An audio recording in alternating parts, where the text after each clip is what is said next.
No one expected it. Not the neighbors, not the viewers, not even those closest to her. In the early hours of the morning, federal agents arrived at Joni Lamb's lavish estate, and what they uncovered inside has left the entire country speechless. Documents, hidden rooms, and a discovery that could change everything we thought we knew about her life and legacy. Was it a misunderstanding? Or the beginning of something much bigger? The truth is finally coming to light. It was just after midnight when flashing red and blue lights broke the calm of Joni Lamb's quiet neighborhood. Most nights the gated estate was silent, its long driveway glowing faintly from soft garden lights. But that night, everything changed. Black SUVs rolled in without warning, headlights off, engines low. The neighbors woke to whispers, the sound of heavy boots on gravel, and the cold voice of authority echoing through the air. The FBI had arrived, and they weren't there by mistake. Inside, Joni was asleep when the first knock came. It wasn't the kind of knock anyone could ignore. Firm, relentless, demanding. Within seconds, her world flipped. Agents moved through the grand entryway, flashlights cutting across the marble floors, hands raised, badges shining. "Federal Bureau of Investigation," one of them called out. "We have a warrant." There was no time to think, no chance to prepare. The home that had once been a sanctuary of peace and prayer now felt like a stage for something darker. Neighbors later said it looked like a movie, a silent, precise operation unfolding under the cover of darkness. Agents moved room to room with practiced rhythm. Every step, every command felt intentional. They weren't there to browse, they were searching for something specific, something they already believed was hidden. Joni, wrapped in a robe, stood in disbelief as the agents began sealing off parts of her home. Her security team stood back, powerless. She asked what this was about, but no one answered. The grand living room, once used for family gatherings and prayer circles, turned into a command center. Boxes appeared, laptops opened, cameras clicked. Within minutes, they found what they were looking for. A locked, reinforced door behind a bookshelf in Joni's private office. An agent called it in. The sound of metal tools echoed through the house as they forced it open. Behind the door was a room that no one outside her closest circle knew existed. Cool, silent, and sterile. Rows of boxes lined the walls, each marked with dates and initials. A massive safe blinked with a digital code screen. Untouched. Papers were stacked neatly across a mahogany desk, like someone had been working there just hours before. One agent muttered under his breath, "This isn't just a home office, this is an archive." Outside, the night sky flashed red with the lights of law enforcement vehicles. Cameras from local news stations began arriving, tipped off before the raid even finished. Reporters whispered, trying to piece together what was happening behind the gates. The Lamb estate, known for its charity galas and prayer meetings, was now the scene of an active federal investigation. By dawn, the raid was over. Agents carried out boxes, sealed with evidence tape, their faces unreadable. They didn't answer questions from the press. They didn't look back. When the last vehicle drove away, silence returned to the estate. But it wasn't the same silence as before. It was heavier now, filled with questions that no one wanted to ask out loud. Inside, Joni stood alone in her doorway, watching the taillights fade into the morning fog. The home that had always been her refuge felt cold and foreign. Somewhere deep down, she knew that whatever the FBI had come for, and whatever they found, had changed everything. The silence that once protected her was gone, and in its place came the sound of a story just beginning to break. The agents didn't expect to find it, at least not that soon. The house was massive, filled with corridors, private offices, guest wings, and decorative walls that all looked the same. But when they entered Joni Lamb's study, something felt different. It wasn't just the air, though even that seemed heavy, almost still. It was the way the room was designed. Too symmetrical, too perfect. One of the agents ran a hand along the wood paneling near the far wall and felt a small shift under his fingers. A dull click echoed. Behind the shelves of religious books and framed family photos was a reinforced door. It didn't look new, but it was definitely built to stay closed. The agents exchanged glances, calling in the lead investigator. Within minutes, the tools came out. Drills, small crowbars, a handheld code scanner. The sound of grinding metal filled the quiet space, and when the door finally swung open, what lay behind it made even the most experienced among them pause. The room wasn't large, but it was deliberate. Every inch of it had a purpose.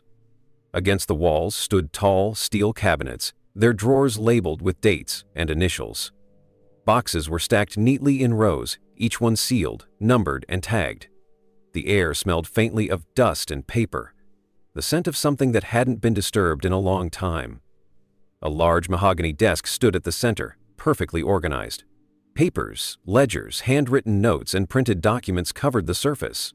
It didn't look chaotic. It looked methodical, almost ritualistic, like someone who had spent years cataloging secrets. At first glance, the agents assumed it was simply a collection of ministry archives, donation records, guest lists, maybe personal correspondence. But as they started opening the boxes, that assumption quickly fell apart. The first set of files contained offshore banking details, transfers between shell companies, charitable fronts, and unnamed accounts in the Caribbean. The sums weren't small. Millions had been moved over years, quietly, under foundations that were supposed to support missions and outreach. The agents photographed everything, careful not to disturb the order. In another box, they found sealed envelopes labeled with the names of well-known figures, pastors, business people, even a few political names. Each envelope contained documents, letters, or contracts. Some appeared to be personal notes. Others looked like signed agreements tied to donations, speaking engagements, or partnerships that had never been made public. One agent murmured, "This is bigger than one ministry." But the discovery that changed the tone of the investigation came when they noticed a small hatch in the floor behind the desk. It was half hidden beneath an old rug, secured by a recessed latch. It took 2 agents to pry it open. The wood creaked, and a faint smell of age and dust rose from below. A narrow staircase led down into darkness. Flashlights flickered as the team descended, revealing a smaller, colder room beneath the study. It looked like it hadn't been touched in years. Dust hung in the air like mist. Old storage boxes sat stacked along the walls, each one marked only with dates, some reaching back decades. In the corner was a metal filing cabinet, rusted around the edges, and next to it a small wooden chest. When the agents opened the chest, they found rows of VHS tapes, each labeled by hand. The writing was neat, deliberate, names and dates, some recognizable, some not. One of the tapes bore a name that made the team stop. It belonged to a nationally known pastor, someone who had appeared on Daystar multiple times. Another was marked with the initials of a politician. There were dozens of them. The agents sealed the tapes immediately, logging them as sensitive materials. No one spoke for a while. The atmosphere was thick with the realization that what they'd uncovered wasn't just financial, it was personal and possibly explosive. Near the tapes were folders filled with notes, some in Joni's handwriting, others typed. Many referenced meetings, travel plans, and conversations that hinted at connections between the ministry and powerful individuals. Some pages were heavily redacted or burned along the edges, as if someone had tried to destroy them but stopped halfway. It was clear that someone had been documenting things, not for the public, but for protection or leverage. The strangest find came last. In a small display case near the far wall, agents discovered several religious artifacts, ancient scroll fragments, a silver cross with foreign inscriptions, and a series of old photographs that didn't seem to belong to any family archive. The photos showed gatherings of people in private settings, not church events, but closed-door meetings. A few faces were blurred or scratched out. No one could say why they were there or what they meant, but the implication was unsettling. When the agents finally emerged from the hidden room, hours had passed. Sunlight had begun to creep across the estate, painting long shadows through the glass doors. The boxes, tapes, and documents were loaded into evidence containers, one by one. From the outside, it looked like an ordinary investigation. Inside, however, everyone knew this was different. It wasn't just about taxes or donations. It was about secrets, carefully kept, meticulously documented, and hidden away for reasons no one yet understood. By the time the last agent closed the van door, whispers had already started to spread. Reporters were gathering outside the gates, asking if it was true that tapes had been found. Neighbors talked about rooms underground and strange boxes. The rumors grew faster than the facts. And inside the house, Joni sat in silence. She knew what they had found, and she knew what it meant. For years, she had carried those secrets like weights around her neck, convincing herself that she was protecting something sacred. But now, those same secrets were out in the open, in the hands of people who didn't see them as protection at all. They saw them as evidence. And though no one knew exactly what the tapes contained, everyone sensed one thing clearly. This discovery wasn't the end of the story, it was the beginning of a reckoning that had been quietly waiting in the dark. When news of the FBI raid broke, the shock rippled far beyond the walls of Joni Lamb's estate. It wasn't just a headline. It was an earthquake that rattled everyone connected to her, from the closest family members to the millions of viewers who had watched her on television for decades. The woman who once represented unwavering faith and leadership was suddenly at the center of a federal investigation. And as the sun rose over the Daystar studios that morning, nothing felt the same. Inside the ministry, fear came first. Employees arrived to find news vans parked across the street, cameras waiting for reactions. Some tried to act normal, continuing their daily tasks, but the tension in the air was thick. Whispers filled the hallways about the hidden room, the tapes, the documents, though no one really knew what was true. Everyone had heard something different, but one thing was clear. The FBI had found something big. For years, Daystar had been a symbol of unity and faith. Marcus and Joni had built it from the ground up, a place where prayer met television, and believers around the world could tune in for hope. Now that image was cracking. Staff meetings turned quiet, people avoided eye contact. Rumors swirled that layoffs might come next, or that the network could lose its broadcasting license if the investigation deepened. Behind the scenes, some tried to reassure each other. "God's in control," they said, but even those words began to sound hollow. For Joni, the days that followed were a blur. Reporters camped outside her property, cameras flashing whenever she left her home. Friends she'd known for years stopped calling. Others reached out quietly, offering prayer but keeping their distance in public. Every text, every headline, every whisper felt like a knife. She had spent her life teaching others about strength through trials, but nothing had prepared her for this kind of isolation. Her faith was tested in ways she couldn't have imagined. Late at night, she would sit in the empty living room, staring at the boxes the FBI had left untouched, pieces of her life now marked as evidence. She prayed for understanding, for peace, but the silence afterward felt heavier than ever. She had always believed that truth would set people free. Now, she wasn't sure if the truth, whatever it was, would destroy everything she had built. Her family was just as shaken. Her children, already used to living under the public eye, struggled to protect their own families from the noise. They tried to stay out of the spotlight, but journalists didn't care. Old photos resurfaced, speculation spread online, and suddenly their private lives became public property. One of her sons, usually calm and quiet, broke down during an interview. "People think they know us," he said softly, "but they don't. They don't know what's really happening." Meanwhile, inside the faith community, confusion turned into conflict. Some pastors and public figures defended Joni fiercely, calling the raid an attack on Christianity. Others distanced themselves, afraid to be associated with controversy. Congregations split over it. Some prayed for her redemption, others demanded accountability. Social media turned into a battlefield of opinions, faith colliding with doubt in real time. The people who had once looked to Joni for spiritual guidance now found themselves questioning their own beliefs. If she could fall, could anyone truly be trusted? Many felt betrayed, not just by her, but by the idea that the church could be free from the corruption of power and money. They wrestled with questions that didn't have easy answers. How do you forgive when you don't know the truth? How do you keep faith when the people who teach it are the ones being accused? The emotional weight grew unbearable for many of those close to her. Employees who had worked for Daystar for years began quietly resigning. Some couldn't handle the constant media pressure. Others didn't want to be caught in the crossfire of what they feared might become a criminal case. The once bustling studio now felt ghostly, its walls echoing with memories of sermons, laughter, and music that suddenly seemed so far away. For Joni, each day became a test of endurance. She met with lawyers, advisors, and pastors, trying to piece together a defense while maintaining her faith. "God knows the truth," she would say, sometimes to others, sometimes just to herself.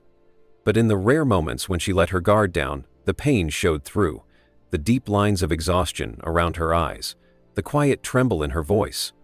She wasn't just fighting to clear her name, she was fighting to hold on to who she was. The fallout extended far beyond her personal world. Other ministries started facing questions too.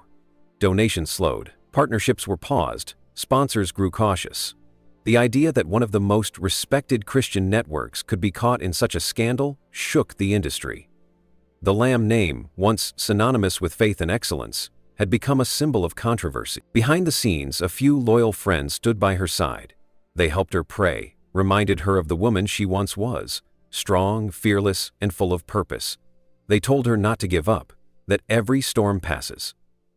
But even among them, there were doubts they didn't dare speak aloud. The investigation was still unfolding, and no one knew how deep it might go. As weeks turned into months, the initial shock began to fade, replaced by something harder to live with: uncertainty. The FBI hadn't released any official statements. The tapes remained locked away, their contents unknown. Rumors continued to swirl, but no answers came. Joni returned to her broadcasts, trying to smile, trying to sound strong, but the sparkle in her eyes was gone. Viewers could feel it. Something had changed. What had once been a ministry built on joy now carried the weight of suspicion. Faith had turned into survival. The cracks that had been forming for years finally showed, and behind them was a woman who had given everything: her voice, her family, her soul, to a mission she believed in. Whether she was guilty of anything or not didn't even seem to matter anymore. The damage was already done. By the time the dust began to settle, the world had moved on to other stories.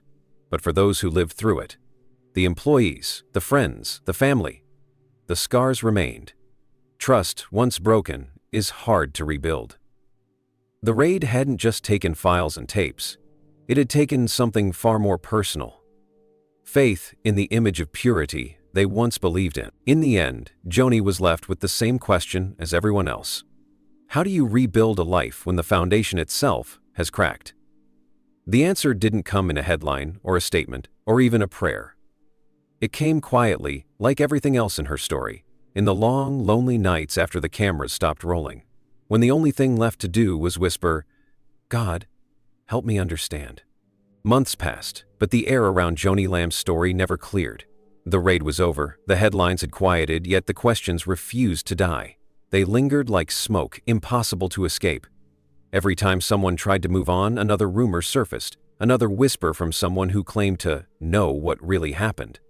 But no one did. Not completely.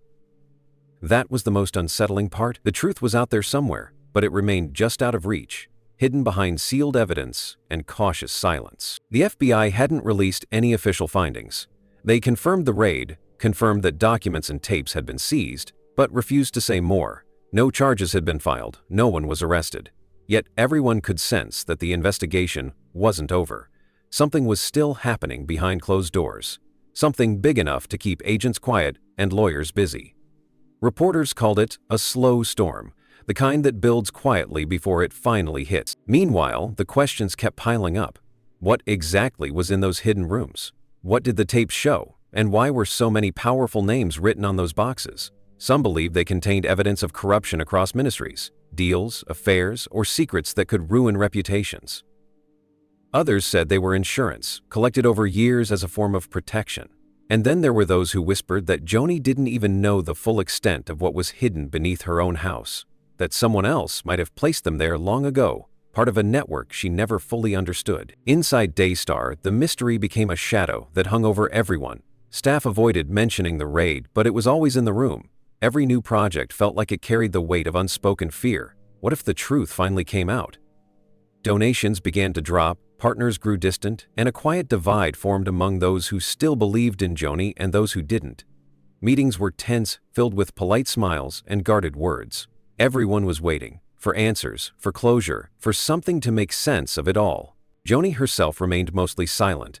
Her public appearances grew less frequent, and when she did speak, she focused on faith and forgiveness, never the investigation. Her eyes still carried the warmth people loved her for, but the spark was dimmer now. Friends described her as distant, often lost in thought. She prayed more than ever, but she also questioned more.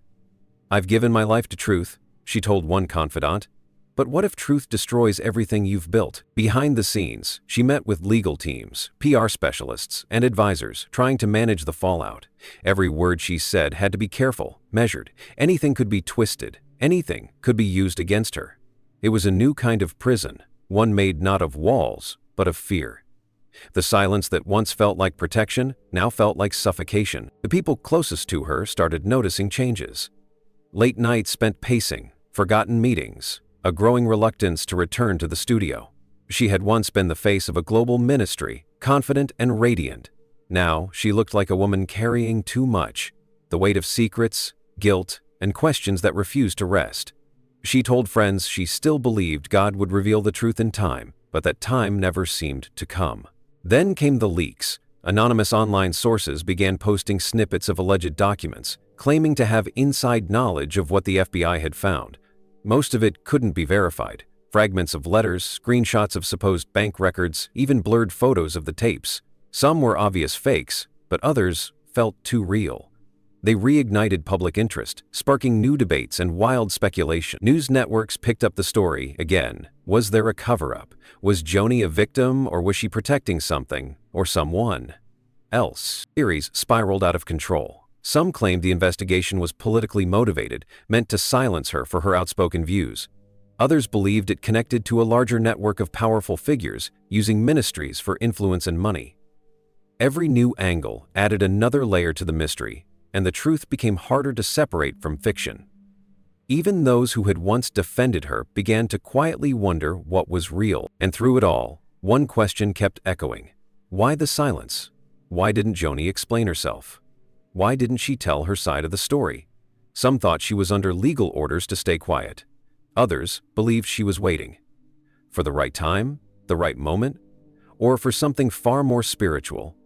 A few said she was simply broken, that after everything, she didn't have the strength to fight anymore. But there was another theory, whispered only among a few, that Joni knew exactly what was coming next, that the raid was just the beginning, and she was preparing for something even bigger, a revelation that could shake not only her ministry, but the entire religious world. Whether it was faith or fear that kept her quiet, no one could tell. Months turned into a year, and the investigation faded from headlines, but never truly disappeared. The story became legend, a mystery people told each other in fragments. The tapes, the secret room, the hidden documents, all symbols of something deeper, something that spoke to the fragility of faith and the danger of power. Some believed the truth had already been buried for good. Others believed it was only a matter of time before it resurfaced. And Joni? She remained where she had always been, caught between faith and uncertainty, between silence and revelation. Her estate stood quiet, its gates closed to the world, the windows glowing faintly at night. Some neighbors said they still saw her walking the garden alone, whispering prayers into the wind. To them, she wasn't a villain or a victim, just a woman who had seen too much, who carried more than anyone should have to bear. The mystery remains unsolved. The FBI hasn't spoken. The tapes are still sealed. The truth, whatever it is, waits in the shadows. And somewhere, deep inside that silence, the story continues, unseen, unresolved, and more haunting than ever.